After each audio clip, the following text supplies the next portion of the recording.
Hello everyone, welcome to Target IAS. My name is Mahendra Kumar Ranjan and I have secured All India Rank 80 in GATE 2016. हम लोग क्या पढ़ रहे हैं? Signal system पढ़ रहे हैं. ये कौन सा लेक्चर है? थर्ड लेक्चर है. इससे पहले जो हमारा लेक्चर 2 था उसमें हमने क्या पढ़ा था? लेक्चर 2 में हमने देखा था कि प्रॉपर्टीज यानी सिग्नल के ऊपर जो ऑपरेशंस कर रहे थे, कौन कौन सा ऑपरेशन किया था? Shifting operation. सेकेंड कौन सा था? स्केलिंग था. थर्ड कौन सा था? शिफ्टिंग हो गया, स्केलिंग हो गया, देन रिवर्सल था. ये तीन हो गए ऑपरेशन किए थे. पहले हमने इनको इंडिविजुअली देखा था, फिर एक साथ कैसे तीनों ऑपरेशन करना है एक ही सिग्नल में, वो हमने देख चुके थे ऑलरेडी. उसके बाद हमने क्या देखा था? Elementary signal. एलिमेंट्री सिग्नल क्या होते हैं? एलिमेंट्री सिग्नल वो होते हैं जिसको हम इनपुट में देके आउटपुट का क्या रिस्पॉन्स निकालते हैं. तो वो कौन कौन से होते हैं जो हम कंट्रोल सिस्टम या सिग्नल सिस्टम दोनों में पढ़ रहे हैं? तो कंट्रोल सिस्टम में कौन कौन से पढ़े थे? इनपुट कौन कौन से थे? एक तो impulse, second unit step, third ramp. ये क्या है? Elementary signal. एलिमेंट्री सिग्नल क्या होते हैं कि अगर मैं इम्पल्स का इंटीग्रेशन करूंगा तो क्या आएगा? यूनिट स्टेप आएगा. और उसका डबल इंटीग्रेशन कर दूंगा तो क्या आ जाएगा? रैम्प. ऐसे क्या होगा? अगर रैम्प का डिफरेंशिएशन करूंगा तो क्या आएगा? यूनिट स्टेप आएगा. और जब इसका डबल डिफरेंशिएशन कर देंगे तो क्या आ जाएगा? यूनिट स्टेप आ जाएगा. यानी कि कोई सिग्नल है, अगर उसका डिफरेंशिएशन करेंगे तो अलग अलग निकलेगा, और अगर उसी डिफरेंशिएशन वाले सिग्नल का अगर हम फिर से इंटीग्रेट कर देंगे तो हमारा सेम सिग्नल मिल जाएगा. तो वो क्या हो गया? एलिमेंट्री सिग्नल हो गया.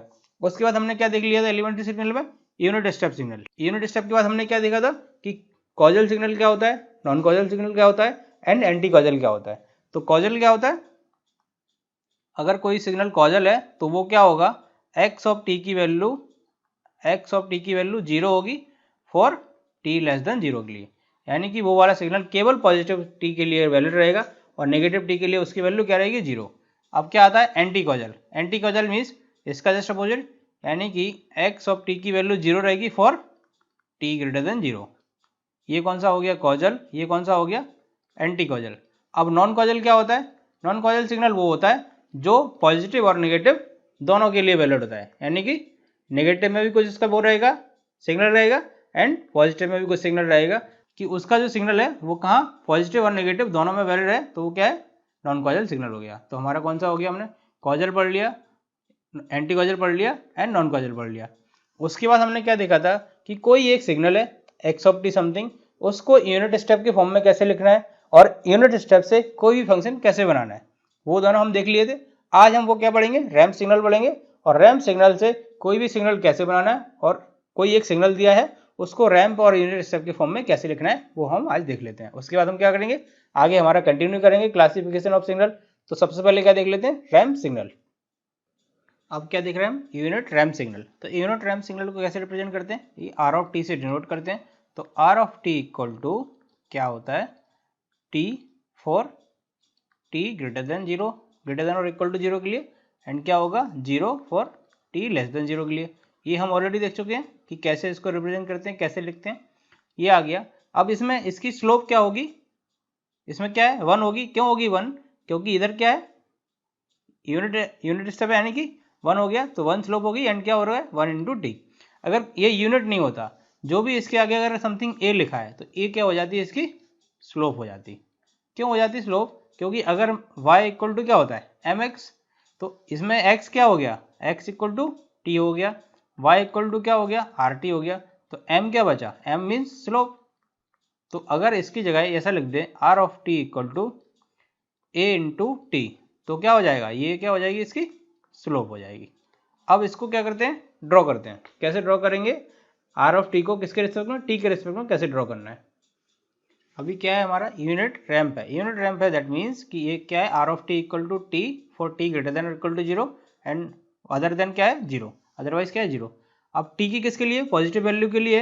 अगर टी इक्वल टू वन है, टी इक्वल टू टू है, टी इक्वल टू थ्री है, t equal to four and t equal to five. ऐसे ही कहाँ तक जा रहा है? इन्फिनिटी तक जा रहा है.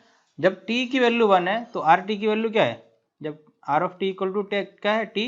If t equal to one then r of one equal to कितना हो जाएगा? One. R of two equal to कितना हो जाएगा? Two. R of three equal to कितना हो जाएगा? थ्री. यानी टी इक्वल टू वन के लिए one, t equal to two के लिए two, t equal to three के लिए थ्री. ये आ रहा है. तो आर ऑफ टी की वैल्यू समथिंग वन इधर हो गई, टू इधर, थ्री इधर, टू, थ्री, 4 एंड 5। अब क्या करेंगे, इन पॉइंट को मिला देते हैं, ये 1 है ना, इस टाइप से मिला देंगे। तो ये 1 हो गया, ये क्या हो गया 2 हो गया, ये 3 हो गया। तो ये जो पॉइंट आ रहे हैं इनको क्या करेंगे, ज्वाइन कर देंगे। क्यों कर देंगे ज्वाइन, क्योंकि आर ऑफ टी की वैल्यू क्या है 1 है। जब टी की वैल्यू 1 है तो 1 कहाँ पर, यहाँ पर। आर ऑफ टी की वैल्यू 2 कब है, जब टी इक्वल टू 2 है। टी इक्वल टू 2 है और आर ऑफ टी की वैल्यू 2 कब आ रही है, यहाँ आ रही। तो इन सबको पॉइंट को ज्वाइन कर देते हैं। ज्वाइन कर देंगे तो ये इस टाइप की स्ट्रेट लाइन मिल जाएगी। और यही होता है ना, y equal to m x क्या होती है, यही होती है, ओरिजिन से पास होती है। लेकिन इसमें क्या है, पॉजिटिव साइकिल की आ रही। पॉजिटिव साइकिल के लिए क्यों आ रही, क्योंकि इसमें ये यूनिट स्टेप फंक्शन से मल्टीप्लाई किया है किसको, इस वाली वैल्यू को। यूनिट स्टेप कहाँ से स्टार्ट होता है, जीरो से, जीरो से पॉजिटिव साइड। तो और अदर वैल्यू के लिए क्या हो जाएगा, जीरो। तो कोई भी वैल्यू मल्टीप्लाई जीरो रहेगा तो क्या आएगा, x, यानी कि जीरो ही आना है। तो इसलिए इसमें वैल्यू क्या होती है, लेफ्ट साइड पूरी जीरो आएगी इसकी वैल्यू, ठीक है। तो ये क्या हो गया, आर ऑफ टी। ऐसे ड्रॉ करते हैं। अब स्लोप हम बोल रहे थे, स्लोप कैसे निकालेंगे। स्लोप एक तो y इक्वल टू क्या हो, m इक्वल टू क्या होता है, y2 minus y1 divided by x2 minus x1, ये स्लोप हो गया। और दूसरा क्या होता है, m equal to dy by dx। dy क्या होता है, डिफरेंस होता है दो यूनिट का। तो ये क्या हो जाएगा, ये हो जाएगा dx हो जाएगा, एंड ये क्या हो जाएगा dy, यही हो गया ना, dy बाई dx, यही है ना, ये वैल्यू एंड ये वैल्यू dy एंड dx। इसी को क्या बोलेंगे, स्लोप बोलेंगे। तो dy की वैल्यू कितनी है, ये कितने से चेंज हो रहा है, 1 से, एंड dx की वैल्यू भी कितनी 1 है। तो स्लोप इक्वल टू कितना आ जाएगा, dy बाई dx, यानी कि 1 बाई 1। तो ये इसकी स्लोप आ गई। तो स्लोप हमारी कितनी है, 1 ही है, 1 मल्टीप्लाई टी यानी कि t। तो क्या होगी, स्लोप 1 हो गई। अभी दूसरा सिग्नल देख लेते हैं जिसकी स्लोप कुछ डिफरेंट रहेगी, उसको कैसे ड्रॉ करेंगे। अभी एक सिग्नल क्या दिया हुआ, x of T equal to a into are t. R T की वैल्यू क्या होती है, टी। तो क्या हो जाएगा, इसको ए इंटू टी लिख सकते हैं, यू टी, इस टाइप से। यही हो गया, क्योंकि यू टी क्यों, क्योंकि T greater than zero, greater than और इक्वल टू जीरो के लिए ही वैलिड है। तो इसमें इस टाइप को लिख देंगे। तो क्या इसको कैसे ड्रॉ करेंगे, ये क्या हो गया, X of T. X of T equal to क्या है, ए इंटू आर टी, और आर टी की वैल्यू क्या है, टी। तो क्या हो गया, A into T for T greater than और इक्वल टू जीरो के लिए। तो ए क्या है इसमें, जो हमने क्या बोला था, आगे वाला जो वैल्यू है वो क्या, स्लोप डिनोट करता है। तो स्लोप क्या हो जाएगा, अगर ये 0 है, 1 है, 2 है, 3, 4, 5, तो अगर टी की वैल्यू जैसे जैसे बढ़ती जा रही है, यानी टी इक्वल टू 1 के लिए एक्स ऑफ टी की वैल्यू क्या होगी, ए होगी, क्योंकि 1 पुट करेंगे तो क्या आ जाएगा, ए आ जाएगा। एक्स ऑफ 2 की value for t equal to 2 के लिए कितना हो जाएगा, 2 है। टी इक्वल टू 3 के लिए एक्स ऑफ 3 की वैल्यू 3 है। इस टाइप से बढ़ती जाएगी ये, क्योंकि ए इंटू टी है। तो क्या हो जाएगा, अगर यहाँ पर कुछ ए है तो इधर क्या होगा, 2a, 3a, 4a, इसी टाइप से कर देंगे इसको मल्टीप्लाई। तो ये पॉइंट्स आ जाएंगे और पॉइंट्स को क्या कर देंगे, जोड़ देंगे सभी को। तो ये इस टाइप का फंक्शन आ जाएगा। ये समझ गए आप लोग, एक्स ऑफ टी को कैसे रिप्रेजेंट किया है। और इसकी स्लोप क्या आ जाएगी, ये देखो, ये वाली वैल्यू कितनी है, कितने से चेंज हो रही है, 1 से। एंड ये वाली वैल्यू कितने से चेंज हो रही है, अगर इधर 2 है इधर 3 है, तो 3a minus 2a equal to कितना हो जाएगा, a बचेगा। एंड इधर कितना था, 3 माइनस 2 यानी कि 1। तो कितना होगी slope equal to dy by dx, यानी कि a by 1 equal to a। तो ये क्या डिनोट कर रहा है, इसकी स्लोप डिनोट कर रहा है, यानी कि जो आगे वाली वैल्यू है वो स्लोप बताती है, और उसका जो t है वो क्या, कैसे ड्रॉ करना है हमको। तो ये हमको समझ में आ गया, स्लोप पता चल गई तो हम इक्वेशन को ड्रॉ कर लेंगे, बस यही निकालना था। तो अभी क्या कंक्लूजन निकल गया हमारा कि x of T equal to a into are t है। तो ए क्या होगा, इसका स्लोप होगा। If x of T equal to v into you t है तो बी क्या होगा, इसका एम्पलीट्यूड होगा। ये आप लोग समझ गए कैसे मैं बोल रहा हूँ, क्योंकि ये हम देख चुके। यानी कि इसको ड्रॉ करेंगे, कैसे ड्रॉ करेंगे, ये इस टाइप से आएगा, और इसकी जो वैल्यू आएगी d y equal to a होगी, and d x equal to कितना होगा, 1 होगा। और इसमें क्या हो गया, इसको कैसे ड्रॉ करेंगे, इसको इस टाइप से ड्रॉ कर देंगे, x of T equal to, इसका एम्पलीट्यूड कितना होगा, बी होगा। तो ये आप लोग समझ गए। अगर कोई वैल्यू आर ऑफ टी से मल्टीप्लाई है तो वो क्या डिनोट करेगी, उसकी स्लोप। एंड कोई वैल्यू यू ऑफ टी से यानी यूनिट स्टेप से मल्टीप्लाई है तो वो क्या डिनोट करेगी, उसकी मैग्नीट्यूड या एम्पलीट्यूड। ये आप लोग समझ गए। अभी हमने क्या देख लिया, रैंप फंक्शन क्या होता है, उसको कैसे डिनोट करना है। अभी हम देख लेते हैं कि ऑपरेशंस यानी कि जो शिफ्टिंग, स्केलिंग एंड क्या रिवर्सल प्रॉपर्टीज है जो हमने यूनिट स्टेप में की थी, अभी हम वही क्या रैंप सिग्नल के लिए कर लेते हैं। जैसे कि समझ लो कोई x of T equal to r of t दिया हुआ है। R of t that means इस टाइप का सिग्नल दिया हुआ है, यहाँ से स्टार्ट हो रहा है, एक्स ऑफ टी है एंड इधर टी है। अब वो बोल रहा है find x of t plus 4, इसको फाइंड करना है। अब ये देखो मल्टीप्लाई किससे है, तो स्लोप कितना हो गया इसका, स्लोप कितना हो गया 1 हो गया ना। क्यों हो गया 1, क्योंकि ये 1 से मल्टीप्लाई है, जो मल्टीप्लाई होता है उससे क्या हो, क्या होती है उसकी स्लोप, तो स्लोप 1 हो गई। तो ये हमारा सिग्नल हो गया एक्स ऑफ टी, इस टाइप का दिया हुआ है। X of t plus 4 find करना है, टी प्लस 4 फाइंड करना है। दैट मीन्स सिग्नल कहाँ शिफ्ट होगा, लेफ्ट साइड जाएगा। कितने से जाएगा लेफ्ट साइड, 4 से जाएगा। लेफ्ट साइड क्यों जाएगा, क्योंकि पॉजिटिव है, पॉजिटिव मीन्स एडवांस है, एडवांस है तो प्लस जाएगा, यानी ये जो 0 पॉइंट था वो कहाँ पे चला जाएगा, -4 पर चला जाएगा और ये इस टाइप का बन जाएगा। ये -4 पे आ गया, ये एक्स ऑफ टी -4 एंड इधर कितना हो जाएगा टी। अब ये बताओ कोई पूछे आपको कि ये इंटरसेक्टिंग पॉइंट कितना होगा, इसकी वैल्यू कितनी होगी, तो आप बता पाएंगे क्या, कैसे बताएंगे। जब ये कितने से शिफ्ट हो रहा है, 4 से शिफ्ट हो रहा है, 4 से हो रहा है ना पीछे साइड बैक साइड। तो अब क्या करना है आपको, ये वाली वैल्यू निकालनी है। अब देखो स्लोप कितना है, स्लोप हमको पता है, स्लोप इक्वल टू क्या होता है dy बाई डी एक्स, यानी कि y2 minus y1 divided by x2 minus x1। और ये कितना है 1 है, इसकी 1 आ रही है। अब ये देखो ये वैल्यू हमको पता है, ये कितनी है 4 है, एंड ये वैल्यू फाइंड करनी है, इतनी इतनी कितनी होगी। अब ये बताओ कि 0 माइनस 4 ये क्या हो गया dx हो गया, एंड dy फाइंड करना है, तो क्या हो जाएगा dy by dx equal to 1, यानी कि dy इक्वल टू dx। अब ये बताओ dx की वैल्यू कितनी है 4 है, क्यों है 4, 0 से -4 कितना हो जाएगा, क्या होता है x2 माइनस x1 होगा, तो x2 ये x1 ये, यानी 0 माइनस ऑफ -4 इक्वल टू कितना हो जाएगा 4 dy। अब y2 माइनस y1 होगा, तो y2 ये y1 ये, तो क्या हो जाएगा y2 minus y1 equal to 4। y1 की वैल्यू क्या है 0, क्योंकि ओरिजिन पॉइंट है, तो y2 की वैल्यू भी क्या आ जाएगी 4। ये आप लोग समझ गए। वैसे भी अगर आप ऐसे निकालते dy बाई dx की वैल्यू कितनी होनी चाहिए 1। अब dx की वैल्यू 4 है, तो dy की वैल्यू जब 4 होगी तभी तो दोनों क्या आएंगे 1 आएंगे ना, तो इसलिए इसके हिसाब से भी ये क्या होगा 4 हो जाएगा। तो आप अगर लॉजिक लगाओगे तो उससे भी आएगा, अगर आप डायरेक्ट मैथमेटिकल कन्वेंशनल वाइज जाना चाहते हो तो उससे भी आपका आंसर आ जाएगा। तो ये आप समझ गए कैसे वैल्यू निकाल ली ये वाली, और कैसे इसमें शिफ्टिंग ऑपरेशन किया। अभी और ऑपरेशन लगा कर लेते हैं, कौन कौन से operation, scaling and time reversal. अभी इसमें क्या बोल रहा है कि find x of -t plus 2। तो सबसे पहले हमको क्या करना है, राइट टू लेफ्ट जाना है, जिस मेथड से मैं बता रहा हूँ। तो क्या करेंगे +2 मीन्स क्या हो रहा है, इस सिग्नल को क्या करना है शिफ्ट करना है टूवर्ड्स लेफ्ट। क्यों करना है, क्योंकि प्लस है, तो इसको शिफ्ट कर देंगे तो क्या बन जाएगा x of t plus 2, x of t plus 2 बन जाएगा। इधर t तो कहाँ शिफ्ट हो गया, ये 0 वाला पॉइंट कहाँ पर चला जाएगा -2 पर, तो इसकी वैल्यू इस टाइप का बन जाएगा, ये -2 हो गया। स्लोप सेम ही रहेगा, स्लोप में कोई फर्क नहीं पड़ेगा। अब क्या करना है माइनस करना है, यानी स्केलिंग क्या करना है टाइम रिवर्सल करना है। टाइम रिवर्सल करने के लिए इस इमेज से क्या कर दो इंटरचेंज कर दो, यानी ये वाली वैल्यू इधर आ जाएगी और ये वाली वैल्यू इधर आ जाएगी, तो क्या बन जाएगा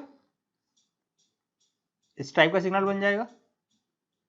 ये क्या हो जाएगा 2 एंड ये हो जाएगा x ऑफ -t प्लस 2। ये समझ गए आप लोग, एंड ये इधर क्या -∞ जाएगा, t की वैल्यू -t रहेगी। तो ये आप समझ गए कैसे इसको बनाया है, ये आ गया। अब हम देख लेते हैं कि एक सिग्नल दिया हुआ है उसको रैंप के फॉर्म में कैसे निकला है। जैसे हमने यूनिट स्टेप में किया था, क्या किया था कि कोई एक सिग्नल दिया है उसको स्टेप सिग्नल के फॉर्म में कैसे लिखना है, तो अभी हम रैंप के फॉर्म में लिखना है कैसे वो देख लेते हैं। अब ये एक न्यूमेरिकल दिया है आपको, इसमें बोल रहा है कि इसको रैंप फंक्शन के फॉर्म में रिप्रेजेंट करो। अब पहले ये देखो ये कहाँ से स्टार्ट हो रहा है -8 से स्टार्ट हो रहा है।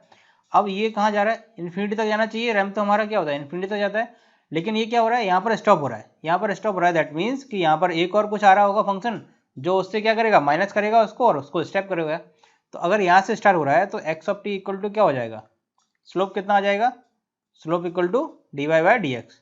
तो dy की वैल्यू कितनी हो रही है, dy इक्वल टू ये 0 से 8 एंड dx की वैल्यू कितनी हो रही है -8 से -6 यानी कि 2। तो स्लोप कितना आ गया, स्लोप इक्वल टू आ गया 8/2 यानी कि 4।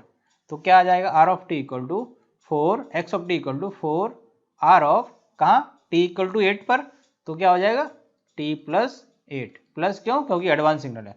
अब ये देखो टी इक्वल टू 6 पर क्या आ रहा है, उसकी स्लोप कितनी हो गई, यहाँ पर स्लोप हो गई 0। स्लोप 0 करने के लिए सेम स्लोप का सिग्नल माइनस करना पड़ेगा, तो सेम स्लोप का सिग्नल माइनस कर देंगे, यानी कि 4 क्या हो जाएगा, 4 आएगा एक, तो आर ऑफ क्या आएगा, कहाँ पर आएगा टी इक्वल टू 6 पर, 4 क्या हो जाएगा टी प्लस 6, तो ये सिग्नल बन गया। अब ये क्या हो जाएगा, कांस्टेंट हो जाएगा। अब क्या हो रहा है यहाँ पर और डिके हो रहा है सिग्नल, तो डिके हो रहा है तो इसकी स्लोप क्या हो जाएगी, ये कितना है 2, एंड डी वाई की वैल्यू कितनी है, डी वाई इक्वल टू कितना है 8 माइनस 0 यानी कि 8, तो क्या हो जाएगा स्लोप, इधर भी स्लोप कितना आएगा 4 आएगा, 8/2 यानी कि 4, तो क्या आ रहा है 4 और माइनस कर दिया उसमें से सिग्नल को, तो क्या हो जाएगा, कहाँ पर आ रहा है ये, कहाँ पर माइनस किया हमने, तो कहाँ पर हो रहा है टी इक्वल टू 10 पर, तो क्या हो जाएगा -4 आर ऑफ टी -10 आएगा। -10 क्या आएगा, क्योंकि ये क्या है राइट साइड है, राइट साइड मीन -10। अब ये समझ गए आप लोग ये कैसे आया। अब इतना समझने के बाद इसमें एक देखने वाली बात ये है कि अगर मैं इसमें इसका ये कैसा बनेगा, इस टाइप का चला जाएगा नीचे तक, ये तो इन्फिनिटी तक जाएगा क्योंकि रैंप फंक्शन तो इन्फिनिटी तक जाता है, तो इसको रोकने के लिए एक क्या किया, यहाँ पर कितना हो गया स्लोप, ये 0 हो रहा है ना, इसके बाद 0 हो रहा है, दैट मीन स्लोप कितना हो रहा है 0, तो इस फंक्शन को काटने के लिए मतलब हटाने के लिए एक और फंक्शन लगाया होगा स्लोप 0 करने के लिए, तो क्या हो जाएगा +4 आर ऑफ टी, कहाँ पर लगाएंगे 12 पर लगाएंगे, क्योंकि 12 क्या हो रहा है स्लोप 0 हो रहा है, आर ऑफ टी -12, तो इसको इस टाइप से रिप्रेजेंट कर देंगे एक्स ऑफ टी को। समझ गए आप लोग, नहीं तो एक बार और देख लेते हैं इसको। देखो इसमें देखने वाली बात क्या है कि फंक्शन पहले तो स्टार्ट कहाँ से हो रहा है, स्टार्ट यहाँ से हो रहा है। अब इसकी स्लोप निकालना है, स्लोप निकालने के लिए ये वाली वैल्यू कितने से चेंज हो रही, 0 से 8, यानी कि डी वाई की वैल्यू कितनी हो गई 8, डी एक्स की वैल्यू कितनी हो गई यहाँ से यहाँ, तो डी एक्स की वैल्यू हो गई 8 -6 यानी कि 2, ये आप लोग समझ गए। अब क्या देखते हैं, ये देखो तो d Y by D x slope equal to d Y by D x यानी कि 8/2 कितनी हो गई 4, 4 स्लोप का एक सिग्नल आएगा, कहाँ पर आएगा -8 सेकंड पे, और कैसे इस टाइप से इंक्रीज करेगा। अब ये इंक्रीज करेगा तो पहले इसको लिख लेते हैं, तो x of t equal to कितना हो जाएगा 4 r ऑफ t प्लस 8, इतना समझ में आ गया। इस पॉइंट पे इंक्रीज कर रहा है, प्लस आया क्यों, क्योंकि एडवांस है -8 है इसलिए प्लस आ गया। अब क्या हो रहा है, ये सिग्नल तो इस टाइप से जाता रहेगा आगे। अब इस सिग्नल को रोकने के लिए और उसके बाद क्या हो रही है, उसकी स्लोप माइनस हो रही है, स्लोप कितनी हो रही है 0 हो रही, स्लोप 0 हो रही, दैट मीन्स उतनी ही स्लोप का सिग्नल क्या करना पड़ेगा, हटाना लगाना पड़ेगा, तो क्या हो जाएगा ये स्लोप से वो वाली स्लोप कैंसिल हो जाएगी, नेगेटिव स्लोप का लगा देंगे तो क्या स्लोप से स्लोप कैंसिल, तो स्लोप कितनी आ जाएगी 0, स्लोप 0 आ जाएगी, that means t equal to कितना -6 सेकंड पे एक और सिग्नल आएगा, t इक्वल टू -6 सेकंड पे एक और सिग्नल आएगा, क्या आएगा सेम स्लोप का आएगा 4 r ऑफ t प्लस 6, ये आप लोग समझ गए। तो क्या हो जाएगा स्लोप 0 हो गई। अब क्या हो गया, यहां तक हमारे आ गए।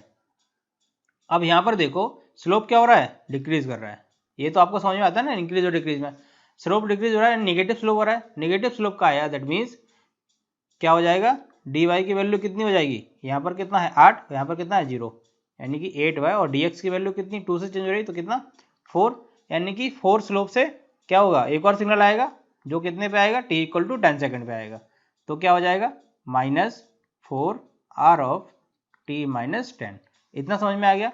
अब क्या होगा, ये वाला सिग्नल तो कंटिन्यू जाता रहेगा इस टाइप से इन्फिनिटी तक, लेकिन क्या हो रहा है इसके बाद t इक्वल टू 12 के बाद t equal to 12 second, t greater than 12 second के बाद क्या हो रहा है स्लोप कितनी हो रही है 0, स्लोप 0 करने के लिए इस स्लोप के एक और सिग्नल लगाना पड़ेगा, ऐड करना पड़ेगा, तब क्या होगा स्लोप 0 होगा, तो क्या हो जाएगा कहाँ पर करना पड़ेगा t इक्वल टू 12 पर, क्योंकि इस पॉइंट के बाद क्या हो रहा है 0 हो रहा है, तो क्या हो जाएगा 4 r of t plus t -12, क्योंकि -12 आएगा प्लस है इधर, तो ये सिग्नल इसको रिप्रेजेंट कर दिया हमने। समझ गए, ये दोनों एक ही है, बस आपको 2 बार बता दिया है, क्योंकि बेसिक्स में आपका डाउट नहीं रहना चाहिए, अगर बेसिक्स में आपका डाउट रहा तो आपको आगे डाउट आते रहेंगे, तो यहाँ पर एकदम आप क्लियर हो जाओ एकदम, क्योंकि ये ही प्रॉपर्टीज या सिग्नल को रिप्रेजेंट करके ही हम क्या आगे कंटिन्यू करेंगे। जैसे कोई सिग्नल है उसका डिफ्रेंशिएशन करेंगे, तो डिफ्रेंशिएशन करने से पहले हमको रिप्रेजेंट करना तो आना चाहिए कि हम रिप्रेजेंट कैसे करेंगे सिग्नल को, तभी तो उसका डिफ्रेंशिएशन कर पाएंगे। तो इतना समझ गए आप लोग, अभी हम कंटिन्यू करते हैं आगे। तो अभी क्या देखा हमने, रैंप सिग्नल क्या होता है, x of T equal to r t, यानी कि टी इंटू यू टी, इसके फॉर्म में ऐसे लिख सकते हैं टी इंटू यू टी, ये समझ में आ गया। अब इसका डिफ्रेंशिएशन करना हो, डिफ्रेंशिएशन मतलब डिफ्रेंशिएशन क्या होता है, dy बाई डी एक्स, यानी कि d x of T divided by D T, time के फॉर्म में, टी के फॉर्म में। आर टी कैसे रिप्रेजेंट करते हैं, इस टाइप का होता है आर टी, ये हो गया r of T equal to t into you t. Slope कितनी हो गई, कोई 1 है तो 1 हो जाएगी स्लोप, यानी कि d Y by D x की वैल्यू क्या हो जाएगी 1, और डिफ्रेंशिएशन क्या होता है, यही होता है। तो ये क्या आ गया, यानी कांस्टेंट फंक्शन आ जाएगा 1 इस टाइप का, क्योंकि स्लोप 1 है तो इसका डिफ्रेंशिएशन क्या आ गया। अरे भाई क्या होता है, अगर कोई एक फंक्शन दिया हुआ है टी इंटू यू टी, इसका स्लोप कितना होगा, D Y by D x, slope कितना होगा 1 होगा, और D Y by D X ही क्या होता है, डिफ्रेंशिएशन होता है, तो वो क्या हो गया, कांस्टेंट हो गया। अगर आपको ऐसे समझ में नहीं आ रहा है तो आप मैथमेटिकली देखो क्या है। मैथमेटिकली कोई एक फंक्शन है x of T equal to t into you t, ठीक है। अब क्या है, टी का डिफ्रेंशिएशन क्या होगा, एक कोई वैल्यू है टी है, टी का डिफ्रेंशिएशन क्या होगा, एक कांस्टेंट वैल्यू आएगा, यानी कि 1 इंटू यू टी हो जाएगा, 1 इंटू यू टी हो जाएगा, यानी कि यू ऑफ टी हो जाएगा। ये समझ गए आप लोग, टी का डिफ्रेंशिएशन क्या होता है 1 होता है, तो ये क्या हो जाएगा, वैल्यू इसकी 1 हो जाएगी, और ये क्या हो जाएगा यू ऑफ टी। तो यानी कि रैंप फंक्शन का डिफ्रेंशिएशन क्या आता है, यूनिट स्टेप फंक्शन आता है।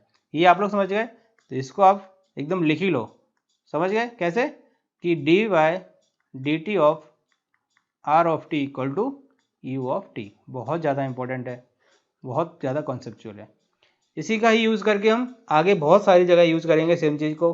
कोई भी सिग्नल को रिप्रेजेंट करना है, सिग्नल का डिफ्रेंशिएशन करना है, किसी भी सिग्नल का इंटीग्रेशन करना है, इसका मतलब क्या हुआ, ये आप समझ रहे हो ना क्या हुआ इसका मतलब। अगर मैं इंटीग्रेशन करूंगा, कोई ई ऑफ टी सिग्नल है, एक e of T equal to 1 दिया हुआ है, तो अगर 1 का इंटीग्रेशन क्या होता है, टी होता है ना, तो यानी कि क्या हो गया, वो रैंप हो गया, इक्वल टू क्या, रैंप सिग्नल हो गया। यानी कि अगर integration of you of T करूंगा तो क्या हो जाएगा, 0 से लेके कहाँ तक, इन्फिनिटी तक, तो क्या हो जाएगा वो आर ऑफ टी। ये समझ गए आप लोग, ये दोनों एकदम क्लियर होना चाहिए। यानी कि यूनिट स्टेप का इंटीग्रेशन क्या होता है, रैंप, और रैंप का डिफरेंशिएशन क्या होता है, यूनिट स्टेप। इसीलिए इसको क्या बोलते हैं, एसेंशियल सिग्नल बोलते हैं हम इन सिग्नल को। एसेंशियल सिग्नल क्या होता है, इसीलिए हम क्या बोलते हैं इन सिग्नल को, एक का डिफरेंशिएशन दूसरा और दूसरे का इंटीग्रेशन पहला, तो क्या हो गया, ये सिग्नल को हम एलिमेंट्री सिग्नल बोलते हैं। एलिमेंट्री सिग्नल का मतलब समझ गए आप, कि अगर एक फंक्शन का डिफरेंशिएशन करके दूसरा फंक्शन आ रहा है, अगर दूसरे फंक्शन का इंटीग्रेशन करूंगा तो पहला वाला फंक्शन आ जाना चाहिए। तो वही हमारा क्या हो रहा है इधर, अगर रैंप फंक्शन का मैं डिफरेंशिएशन कर रहा हूँ ये, तो क्या आ रहा है, यूनिट स्टेप आ रहा है, और अगर यूनिट स्टेप का इंटीग्रेशन कर रहा हूँ तो क्या आ रहा है, रैंप फंक्शन आ रहा है। तो क्या हो गया, ये एलिमेंट्री सिग्नल हो गया। आप लोग इतना समझ गए, क्लियर हो गया। हमने क्या देख लिया अभी, यूनिट स्टेप फंक्शन देख लिया, यूनिट स्टेप फंक्शन में प्रॉपर्टी लगा ली, ऑपरेशंस कर लिया सिग्नल पर, कौन कौन से ऑपरेशन कर लिए, scaling, shifting and time reversal. उसके बाद कोई फंक्शन दिया है उसको यूनिट स्टेप के फॉर्म में लिख लिया, देन रैंप पढ़ लिया, रैंप के अंदर देख लिया कि कैसे हमको ऑपरेशन करना है सिग्नल पर, रैंप पर, और कोई सिग्नल दिया है तो उसको कैसे लिखना है रैंप सिग्नल के फॉर्म में। ये समझ में आ गया आपको। और क्या देख लिया कि अगर आर ऑफ टी का डिफरेंशिएशन करेंगे तो ई ऑफ टी मिलेगा, एंड यू ऑफ टी का इंटीग्रेशन करेंगे तो क्या मिलेगा, आर ऑफ टी मिलेगा। अब ये देखो कि r of T equal to a into you t है, ए टी यू टी है, यही हो गया रैंप फंक्शन। ए क्या होता है उसका, स्लोप होता है। तो अगर हम मैं इसका डिफरेंशिएशन करूंगा तो ए तो क्या है, कांस्टेंट है, तो कांस्टेंट बाहर आ जाएगा, तो क्या हो जाएगा, टी का डिफरेंशिएशन कितना 1 यू टी, ये अकेले बचेगा, तो यानी कि क्या हो गया, A U T. A U T को कैसे ड्रॉ करेंगे, इधर यू टी है, ये क्या हो जाएगा, इसका मैग्नीट्यूड हो जाएगा। ये आप लोग समझ गए कैसे ड्रॉ करना है। यानी कि रैंप सिग्नल का जो मैग्नीट्यूड, रैंप सिग्नल का जो स्लोप है वो यूनिट स्टेप सिग्नल का क्या हो जाएगा, मैग्नीट्यूड हो जाएगा, एम्पलीट्यूड हो जाएगा। तो ये क्या हो गया, स्लोप हो गया रैंप सिग्नल के लिए, रैंप स्लोप हो गया, और इसका लिए क्या हो गया, ये मैग्नीट्यूड हो गया। यानी कि अगर मैं रैंप सिग्नल का डिफरेंशिएशन करूंगा तो उसकी जो स्लोप है वो यूनिट स्टेप में कन्वर्ट होकर क्या हो जाएगी, उसका मैग्नीट्यूड हो जाएगा। ये आप लोग समझ गए, क्योंकि वो कांस्टेंट है, अगर उसका डिफरेंशिएशन या इंटीग्रेशन करूंगा तो क्या हो जाएगा, वो बाहर आ जाएगा। तो यही हो गया, बाहर आ गया, और इसका डिफरेंशिएशन किया तो टी हो गया, टी का डिफरेंशिएशन कितना होता है 1, तो ए इंटू यू टी आ गया, ये आ गया सिग्नल। अब हमें क्या करना है, इस सिग्नल को रैंप के सिग्नल में रिप्रेजेंट करना है। तो सबसे पहले क्या हो रहा है कि सिग्नल कहाँ से स्टार्ट हो रहा है, 0 से स्टार्ट हो रहा है, कैसे जा रहा है, अपवर्ड जा रहा है, अपवर्ड जा रहा है, दैट मीन्स इसका स्लोप क्या हो जाएगा, d Y by D x की वैल्यू इधर कितने से चेंज हो रहा है, 8 से चेंज हो रहा है, तो 8y इधर कितना 2, तो कितना 4 आ गया स्लोप। तो यानी कि x of T equal to 4 into are t, क्योंकि ओरिजिन से स्टार्ट हो रहा है तो कुछ नहीं आएगा प्लस माइनस। अब क्या हो रहा है, ये तो क्या जाएगा कंटिन्यूस जाएगा इन्फिनिटी तक, लेकिन क्या हो रहा है इसके बाद स्लोप कितना हो रहा है, स्लोप हो रहा है 0। दैट मीन्स एक और सिग्नल लगाया होगा कहाँ पर, t इक्वल टू 2 पर सेम स्लोप का, यानी कि -4 r ऑफ t माइनस 2। ये आप लोग समझ गए, यहाँ पर एक और लगाया तो ये क्या हो गया, स्लोप 0 हो गया। अब इसकी स्लोप क्या है, ये वैल्यू कितनी है 4 एंड ये वैल्यू कितनी है 8, तो स्लोप कितनी आ जाएगी, स्लोप इक्वल टू 8/4 यानी कि 2। अब क्या होगा, t इक्वल टू 6 पर एक और सिग्नल लगाएंगे और इसकी स्लोप कितनी आ रही है, नेगेटिव में आ रही है। क्यों आ रही है नेगेटिव में, क्योंकि डाउन साइड है, तो क्या हो जाएगा इसका, और क्या हो जाएगा, ये -2 इंटू आर ऑफ कितने, t इक्वल टू 6 पर t माइनस 6। अब क्या हो रहा है, ये फंक्शन भी कंटिन्यूस करेगा, नीचे तक जाएगा इन्फिनिटी तक, लेकिन क्या हो रहा है t इक्वल टू 10 पर स्लोप हो रही है 0, स्लोप 0 हो रही है। That means t equal to 10 पर एक और फंक्शन ऐड हो रहा होगा सेम स्लोप का, यानी -2 चल रहा था तो प्लस स्लोप का आएगा, तो +2 r ऑफ t माइनस 10। इसको रिप्रेजेंट कर दिया x ऑफ t को, कैसे, ऐसे लिख दिया, यानी कि x of t equal to क्या आ गया, 4 r of t minus 4 r t minus 2 minus 2 r t minus 6 plus 2 r t minus 10, ये लिख दिया। अब ये देखो, इस फंक्शन का डिफरेंशिएशन करना है, दैट इज ut की फॉर्म में लिखना है, यूनिट स्टेप के फॉर्म में। तो क्या हो जाएगा, इसका क्या हो जाएगा, 4 into U T minus 4 into you of T minus 2। यही देखा ना हमने क्या देखा कि अरे एक रैंप फंक्शन है, उसका डिफरेंशिएशन करेंगे तो क्या बनेगा, एक यूनिट स्टेप फंक्शन आएगा, और उसका जो एम्पलीट्यूड रहेगा वो क्या रहेगा, उसकी स्लोप के बराबर होगा। तो स्लोप कितना है 4, तो 4 U T minus 4 you of T minus 2 minus 2 you of T minus 6 plus 2 you of T minus 10। ये आप लोग समझ गए। अब इससे हम क्या करेंगे, एक सिग्नल ड्रॉ करेंगे, कैसे ड्रॉ करेंगे, बना लेते हैं, x of T equal to x dash t निकाला, ये क्या हो जाएगा x डैश टी।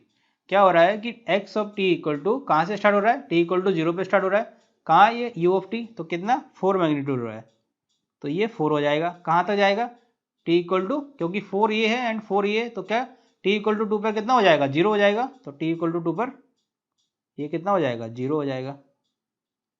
ये आप लोग समझ गए, यानी कि ये 2 सेकेंड है।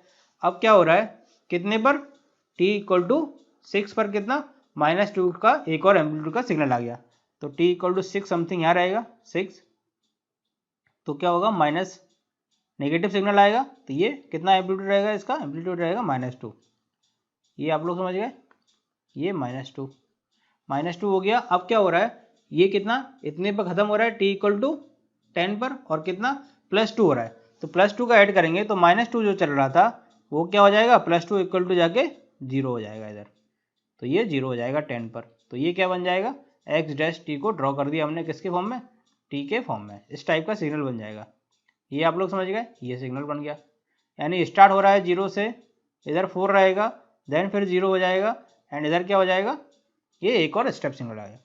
अब देखने वाली बात क्या है इसमें, कि ये देखो किस टाइप का सिग्नल आ रहा है, ये देखो यहाँ से स्टार्ट हुआ 0 से, और ये क्या है, एक रैंप है, रैंप का डिफरेंशिएशन, ये कोई क्या है, t वैल्यू है, t का डिफरेंशिएशन क्या होगा, 1 होगा, यानी कांस्टेंट होगा, तो कांस्टेंट आएगा, तो इसलिए ये क्या आ गई वैल्यू, इतने टाइम के लिए कांस्टेंट वैल्यू आ गई, ये कांस्टेंट आ गई। अब क्या हो रहा है, स्लोप 0 हो रहा है, स्लोप 0 हो रही है, दैट मीन्स कोई वैल्यू एक कांस्टेंट है, कांस्टेंट वैल्यू का डिफरेंशिएशन क्या होता है 0, तो उस केस में क्या आ गया, इसका आंसर 0 आ गया। ये आप लोग समझ गए। अब क्या हो रहा है, स्लोप क्या हो रहा है, नेगेटिव हो रहा है, यानी -t समथिंग कुछ रहेगा, -80 रहेगा, तो -80 का जो डिफरेंशिएशन होगा वो क्या हो जाएगा, -a हो जाएगा, तो इसलिए क्या हो रहा है, ये वैल्यू नेगेटिव आ रही है। ये समझ गए आप लोग, ये कैसे आया नेगेटिव एंड कैसे पॉजिटिव आया। यानी कि अगर कोई फंक्शन दिया है, उसका डिफरेंशिएशन करके हमको ड्रॉ करना है, तो हमको ये सब लिखने की जरूरत नहीं है, समझ गए, ये लिखने की जरूरत नहीं है इतना। आपको क्या करना है, डायरेक्टली लिखना है। डायरेक्टली कैसे लिखोगे, कि अगर कोई इंक्रीजिंग रैंप है तो पॉजिटिव वैल्यू आएगी, कोई डिक्रीजिंग रैंप है तो नेगेटिव वैल्यू आएगी, और कितनी वैल्यू आएगी, जो स्लोप की वैल्यू है, और स्लोप की वैल्यू कैसे निकालेंगे, dy/dx करके, और अगर कुछ कांस्टेंट है तो उसका वैल्यू क्या हो जाएगा, 0 हो जाएगा। ये आप लोग समझ गए। अभी दूसरा सिग्नल देखते हैं, उसको हम डायरेक्टली ये इसके फॉर्म में ना लिख के डायरेक्टली सिग्नल ड्रॉ करेंगे डिफरेंशिएशन वाला, वो देख लेते हैं।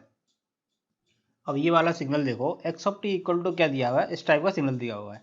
हमको क्या निकालना है, एक्स जस्ट टी यानी कि d x of t by d t. इस सिग्नल का क्या करना है, डिफरेंशिएशन करना है। किसके रिस्पेक्ट में, टाइम के, टी के रिस्पेक्ट में। तो ये टी हो गया, तो ये एक्स जस्ट टी हो गया। अब सबसे पहले क्या करना है, हमको स्लोप निकालना है। तो स्लोप कितना हो जाएगा, डी वाई की वैल्यू कितनी हो रही है, 4 एंड डी एक्स की वैल्यू 2। तो कितना आ गया, 2 आ गया। क्या इंक्रीजिंग फंक्शन है, इंक्रीजिंग फंक्शन है यानी कि स्लोप पॉजिटिव है। स्लोप पॉजिटिव मतलब ऊपर साइड आएगा। कहाँ से स्टार्ट होगा, 8 से स्टार्ट होगा। तो 8 यहाँ पर बना लेते हैं, ये 8 से स्टार्ट हुआ, क्या -8 से कहाँ तक जाएगा, ये -6 तक जाएगा। क्यों जाएगा -6 तक, क्योंकि उसके बाद क्या हो रहा है, स्लोप हो रहा है 0। और स्लोप का डिफरेंस, स्लोप 0 है मीन्स कांस्टेंट वैल्यू है कोई एक, कांस्टेंट वैल्यू का डिफरेंशिएशन क्या होता है, 0 होता है। तो इसका डिफरेंशिएशन कहाँ से 0 हो रहा है, 6 के बाद। तो 6 तक क्या रहेगा, एक वैल्यू आएगी, और 6 पर क्या हो जाएगा, ये 0 हो जाएगा, इस टाइप का हो जाएगा। और ये कितनी वैल्यू आएगी, जो स्लोप है, स्लोप कितनी है, 2। तो ये 2 आ जाएगी वैल्यू, और ये -6। तो ये एग्जैक्ट ही आ गया। इसके बाद क्या हो रहा है, स्लोप 0 हो रहा है। अगर बाई चांस ये इस टाइप का होता है, डिकेइंग फंक्शन होता, और यहाँ पर ये वैल्यू कितनी है, ये वैल्यू समझो 12 है, एंड ये वाली वैल्यू 8 है, पॉजिटिव रहेगा। तो इसकी स्लोप कितनी आएगी, स्लोप इक्वल टू कितना हो जाएगा, ये कितनी है, 4 है, एंड ये वाली वैल्यू कितनी है, 4 है। स्लोप कितनी हो जाएगी, 1, 4/4 यानी कि 1।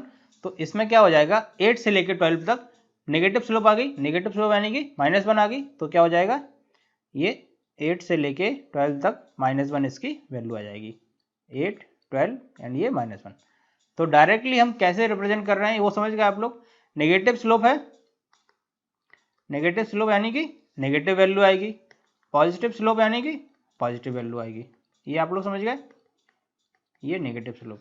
तो इसमें बाकी टर्म के लिए अदर में क्या आ रहा है, आंसर 0 आ रहा है। जो कांस्टेंट वैल्यू इसके लिए क्या हो गया, 0 हो गया। तो ये आप लोग समझ गए कैसे रिप्रेजेंट किया है। कोई सिग्नल है, उसका डिफरेंशिएशन करके उसको यूनिट स्टेप के फॉर्म में कैसे लिख दिया, क्योंकि क्या है, ये रैंप के फॉर्म में लिखा हुआ है, और ये किसके फॉर्म में है, यूनिट स्टेप के फॉर्म में है। ये आप लोग समझ गए। तो ये आप लोगों को क्लियर हो गया एकदम, क्योंकि बेसिक्स हमारे एकदम क्लियर होने चाहिए, कॉन्सेप्ट क्लियर होने चाहिए, उसके बाद ही हम आगे कंटिन्यू कर पाएंगे। जो प्रॉपर्टीज वगैरह हमको पढ़नी है वो समझ में तभी आएंगे आपको जब बेसिक्स क्लियर होंगे। तो अभी हमने क्या देख लिया, यूनिट स्टेप देख लिया, रैंप देख लिया, दोनों में क्या रिलेशन है, किसका इंटीग्रेशन करने से कौन सा वैल्यू आएगा, किसका डिफरेंशिएशन करने से कौन सा फंक्शन आएगा, वो हमारा क्लियर हो गया एकदम। अब हम अगले लेक्चर में क्या देखेंगे, इम्पल्स सिग्नल को देखेंगे, इम्पल्स सिग्नल की प्रॉपर्टीज देखेंगे। बहुत ज़्यादा इंपॉर्टेंट है इम्पल्स सिग्नल, क्योंकि किसी भी सिग्नल का मल्टीप्लाई करने से या शिफ्ट करने से वो इम्पल्स में कन्वर्ट हो जाता है। तो हम देख लेंगे उसको, और इम्पल्स सिग्नल से ही हम सैम्पलिंग वगैरह करते हैं किसी भी सिग्नल की। कोई सिग्नल दिया हुआ है हमको, तो उसकी सैम्पलिंग करना है, तो वो इम्पल्स सिग्नल का मल्टीप्लाई करने से ही करते हैं। वो हम पूरा पढ़ेंगे कि इम्पल्स सिग्नल क्या होता है, उसको कैसे हम डिजाइन करेंगे, कैसे हमारा इम्पल्स सिग्नल जनरेट होता है, मतलब कैसे बनता है, उसका पढ़ना है, वो हम पूरा देख लेंगे। किसके बारे में, इम्पल्स सिग्नल के बारे में। Thank you.